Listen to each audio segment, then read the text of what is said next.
بسم الله الرحمن الرحيم الحمد لله وكفى والصلاة والسلام على الحبيب المصطفى صلى الله عليه وعلى آله وسلم تسليما كثيرا إن الله وملائكته يصلون على النبي يا أيها الذين آمنوا صلوا عليه وسلموا تسليما صل وسلم على محمد رب اشرح لي صدري ويسر لي أمري واحلل عقدة من لساني يفقه قولي إخواني أخواتي أبنائي بناتي أعزائي عزيزاتي أصدقائي صديقاتي أعدائي عدواتي mes ennemis السلام عليكم ورحمة الله وبركاته. Quel engagement de paix, quel engagement de bénédiction, quel engagement de miséricorde et quel engagement de l'excellence des comportements, des nobles caractères. Mes frères et sœurs qui n'ont pas encore eu l'honneur d'être musulmans, d'embrasser l'islam, nous vous respectons, nous les musulmans, nous vous admirons, nous les musulmans. Ah oui, nous vous observons, nous vivons avec vous, nous partageons le présent et l'avenir avec vous. Pourquoi nous vous admirons? Parce que vous avancez, parce que vous essayez de trouver des solutions. Mais on a pitié de vous parce que vous ne voulez toujours pas vous remettre en cause et vous avez laissé des démons humains faire de vous ce qu'ils veulent. Le vrai extrémisme réside dans l'athéisme qui régit vos vies et qui vous manipule comme il veut. À vous de vous remettre en cause et à vous de le remettre en cause. Qu'Allah vous accorde les délices infinies de la guider. Le frère Eric me dit, lui qui est bien éduqué, son bonjour, directement il vient dans mon univers à moi. Je ne suis pas venu chez lui. Je n'ai pas cassé la porte de sa maison. Je n'ai pas été injuste envers lui. Il vient dans mon univers à moi. Donc il est mon hôte. Il vient me rendre visite. Dans ma chaîne YouTube, l'Oasis de l'excellence, elle m'appartient. Elle est publique, mais elle m'appartient. Elle t'intéresse très bien, elle ne t'intéresse pas. Tu dégages. Ça un peu comme bonjour. Mais non. Il vient me dire, encore un malade de l'islam. Comment vous faites à en créer autant? Vous êtes les gens du monde de la connerie dans cette religion. Donc il dit, comme ça, c'est ça son message, encore un malade de l'islam. Comment vous faites à en créer autant? Vous êtes les gens du monde de la connerie dans cette religion. Très bien.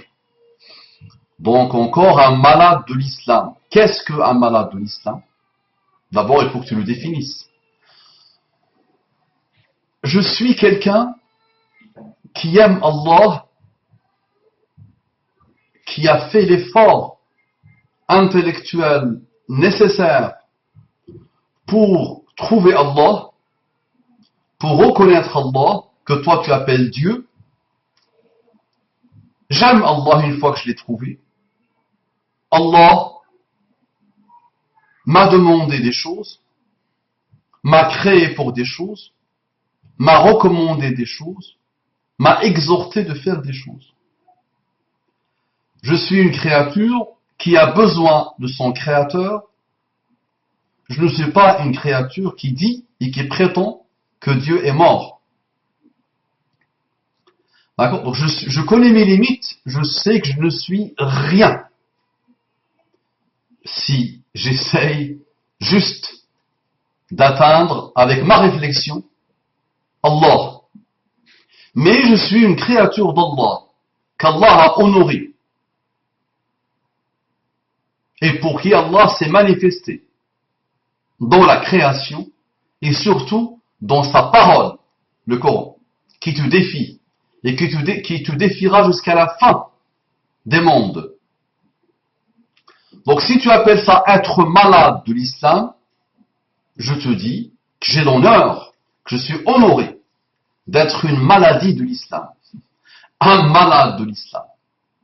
Mais j'attire ton attention que il y a actuellement plus d'1,6 milliard de musulmans qui, malgré leur décadence, malgré le fait qu'ils ont négligé leur religion, restent attachés, un attachement inégalable et inégalé, inatteignable à leur religion. Le pire des musulmans n'est pas comparable au meilleur des non-musulmans.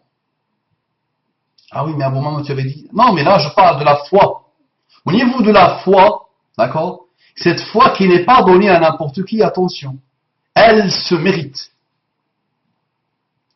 Donc n'importe quel musulman sur terre, qui quand il parle avec lui-même, dans son cœur et dans son âme, il dit, je reconnais Allah subhanahu wa ta'ala, wallahi, quel que soit ton niveau, quelle que soit ta pseudo-intelligence, quel que soit ton pseudo-savoir, quel que soit ton pseudo-athéisme si tu es athée, tu ne peux pas être comparable à ce musulman qui a la foi.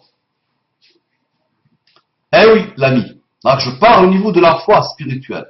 Tu peux trouver des musulmans qui ont oublié Allah subhanahu wa ta'ala, qui n'ont pas bien compris leur religion, qui n'ont rien à voir avec leur religion, qui peuvent te dire dans leur cœur il y a cette foi, mais cette foi ne se traduit pas en acte, alors que l'islam demande, et Allah demande que la foi se transforme en acte. Là, à ce moment-là, tu peux dire, je suis meilleur que ce musulman de par mon comportement. Toi, tu n'as ni la foi, ni le comportement. Tes deux lignes, Eric, et ce n'est pas la première fois que tu viens marquer le territoire. Je t'ai déjà vu marquer le territoire. Mon ami, tu n'aimes pas ce que je fais. Tu me trouves un malade de l'islam.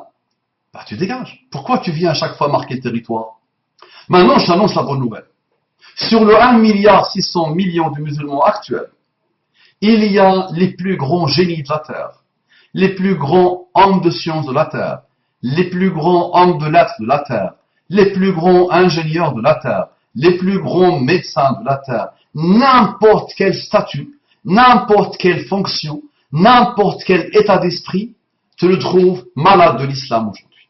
Et ça, depuis l'avènement de Muhammad sallallahu alayhi wa sallam jusqu'à aujourd'hui, des gens qui ont changé le cours de l'histoire humaine, des dynasties, des royaumes, de grandes civilisations, en Espagne, à Bagdad, en Chine, en Inde, en Turquie, partout dans le monde, des gens qui ont bouleversé l'histoire humaine, ont été musulmans, malades de l'islam.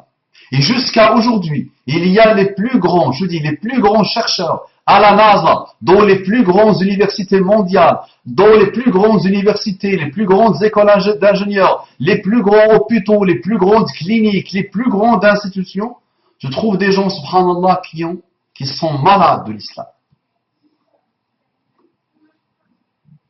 Donc comment on fait pour un chercheur américain, je l'ai déjà dit plusieurs fois, a dit que la moitié, écoute bien, c'est sa recherche qui lui a permis d'atteindre ce chiffre. Il dit quoi? Il dit que la moitié des musulmans de la terre, je répète, la moitié des musulmans de la terre aujourd'hui, donc récemment, descendent de reconvertis qui se sont reconvertis à l'islam à partir de l'année 1500.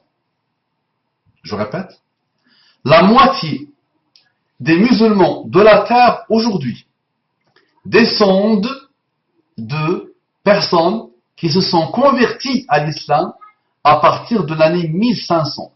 J'ai bien aimé le chiffre, 1500. L'imad, il vient après la sortie des musulmans de l'Andalousie et le début de leur décadence.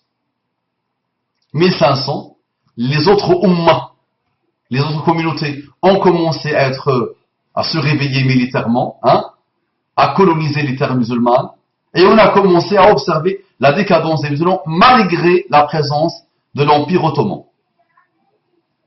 Mais malgré cela, ce chercheur dit que la moitié des musulmans de la terre aujourd'hui descendent de reconvertis qui se sont convertis à l'islam à partir de 1500. Qu'est-ce qui attire tous ces gens à l'islam? C'est cette question que ton cerveau, qui a toujours les fameuses 2 ou 3 neurones, d'accord, n'a toujours pas réussi à trouver. Pourquoi? D'accord? Donc pourquoi vous faites pour créer autant? Ben, Habibi simple, c'est une religion qui, malgré la faiblesse des musulmans, continue à jaillir sur le monde. Et le monde ne parle que de l'islam. Et ceux qui vous manipulent ne combattent que l'islam.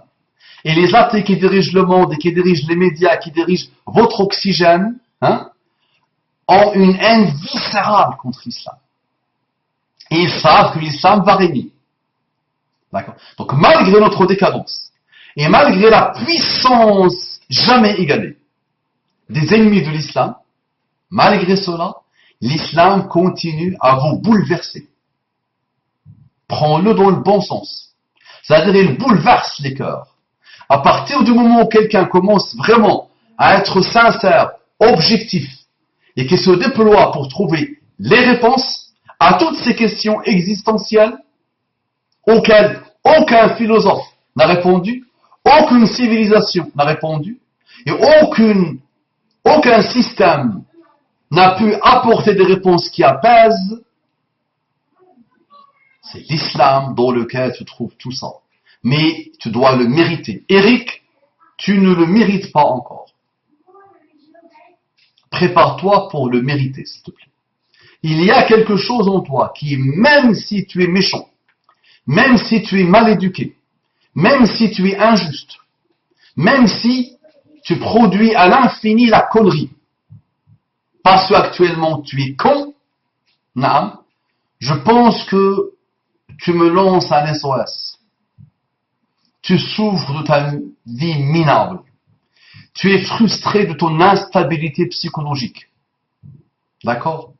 Tu es dans un état de délabrement interne. Donc tu as besoin de moi pour que je commence à t'indiquer un peu le chemin. Donc c'est pour ça que tu viens m'écouter, mais en même temps, tu refuses. C'est le gamin, d'accord, qui sait que ses parents le conseillent pour son intérêt, mais qui se rebelle.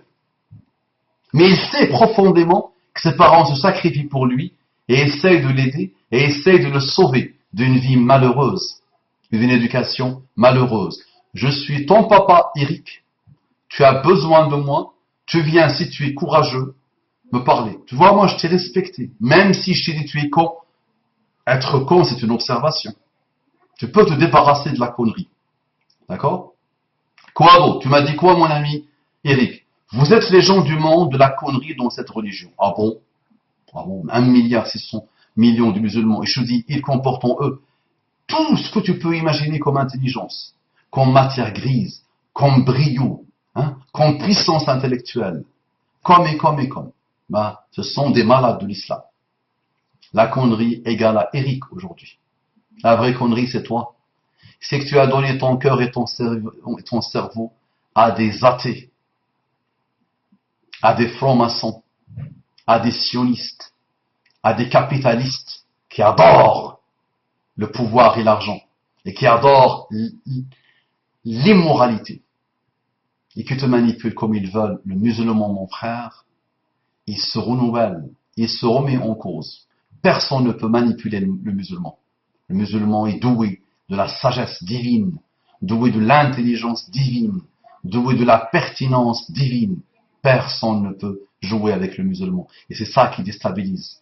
Le musulman ne peut pas laisser passer l'injustice. Le musulman est là pour combattre l'injustice.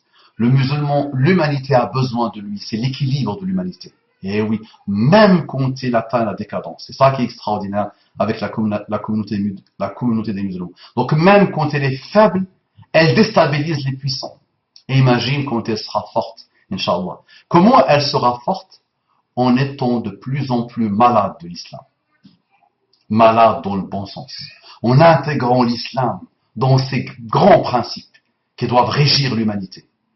Dans son quotidien, dans son âme et dans son cœur et dans son comportement. Plus l'humanité, la Ummah de Muhammad sallallahu alayhi wa sallam, s'approche de l'Qur'an, s'approche de Muhammad sallallahu alayhi wa sallam, plus elle te sauve, plus elle sauve l'humanité.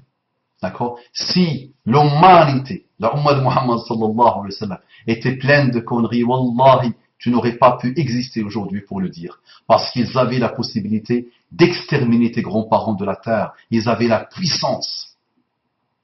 Ils auraient pu te faire disparaître de la terre. Mais Allah ne l'a pas voulu. Les musulmans t'acceptent. Quelle que soit ta religion, quel que soit ton athéisme, quel que soit ton vide intellectuel, quel que soit ton sectarisme, si tu es un adorateur de Jésus, quelles que soient tes déviances, le musulman t'accepte. Il vit avec toi en paix, sans jamais t'imposer sa vision. Il te fait le rappel, il t'invite, il échange avec toi dans le respect, la joie et la bonne humeur, et après chacun rendra des comptes devant son Créateur.